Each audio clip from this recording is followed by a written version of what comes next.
Shalom, saudaraku yang dikasihi Tuhan Yesus. Renungan firman Tuhan Agape Kairos Ministry buat hari ini dengan tema Sepakat dan Percaya. Firman Tuhan di Matius 18 ayat ke-19 dan ke-20.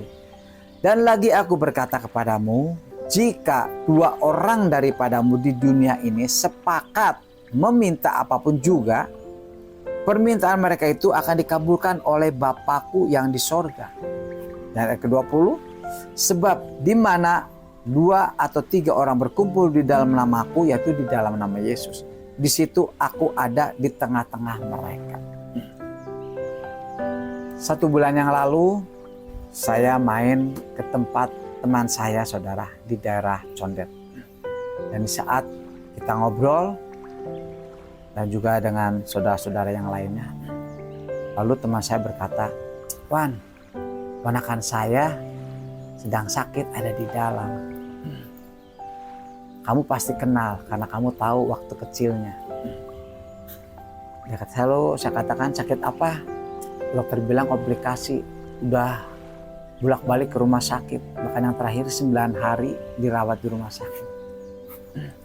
Lalu di saat saya mendengar itu, hati saya tergerak untuk mendoakan.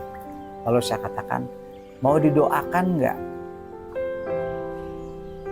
Lalu saya diajak ke dalam, dia katakan, Dek, mau didoakan enggak? Kamu mau sembuh enggak?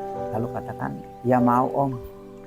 Tapi nanti doanya, Om itu kan Kristen, nanti doa secara Kristen ya. Om doanya minta kepada Tuhan Yesus. Lalu katakan, ya Om gak apa-apa Om. Dia katakan, saya pengen sembuh. Lalu dia bercerita, dia sakit itu sesak napas, asam lambung. Lalu dia pendarahan setiap hari, saudara. Satu hari bisa berkali-kali pendarahan, darahnya darah segar, saudara.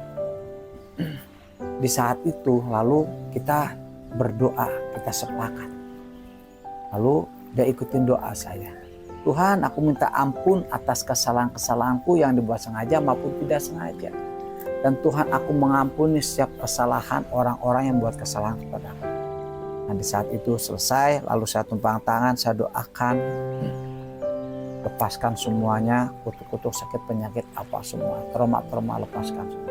Waktu didoakan, dia nangis terus, saudara. Terus nangis tidak berhenti-berhenti. Begitu selesai, amin, saya urapin. Lalu kita ngobrol.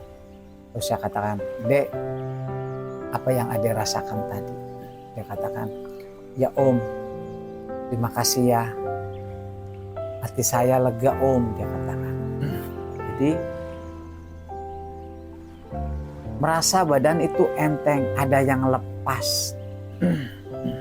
Jadi, ibu ini yang saya doakan ternyata dia memang ada kekecewaan, ada luka-luka batin, ada trauma-trauma, ada roh kesedihan yang gak pernah berhenti, saudara. Setiap hari menangis, memikirkan anaknya. Anaknya sakit dan sampai meninggal.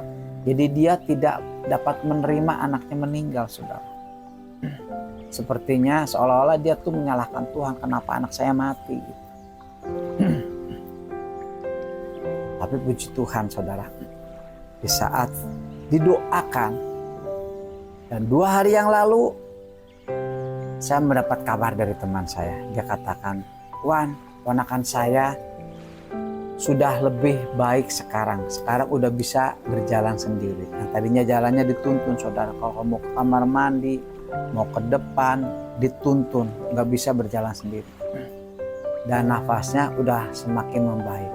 Dan yang luar biasa, saudara, pendarahannya sudah berhenti. Amin, saudara. Tuhan Yesus luar biasa, saudara. Bukan saya yang menyembuhkan, tapi karena Tuhan Yesus. Saya hanya sebagai perantara saja. Mari, saudara.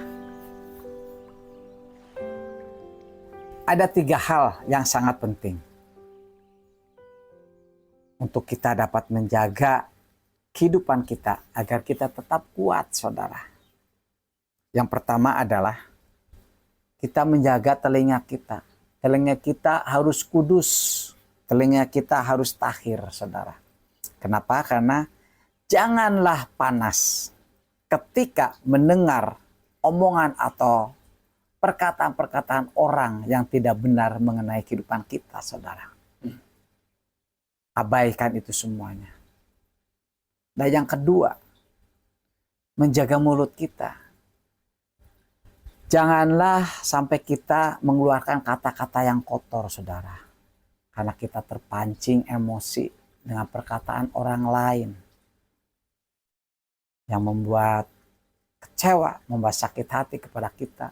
Meskipun itu apa yang dikatakan orang lain itu tidak benar. Kita harus tetap menjaga mulut kita. Dan yang ketiga, saudara, kita harus menjaga hati kita. Jadi, jangan sampai kita terpancing emosi ketika kita merasakan dihakimi oleh orang lain. Tetapi ingat, saudara, kita harus tetap percaya kepada Tuhan. Bahwa Tuhan selalu memberikan perlindungan kepada setiap anak-anaknya yang taat dan setia melekat kepada Dia. Yuk, saya mengajak untuk menjaga 3 hal ini. Yang pertama tadi adalah telinga kita, mulut kita, dan hati kita. Agar kita tetap kuat di dalam Tuhan. Tuhan Yesus memberkati.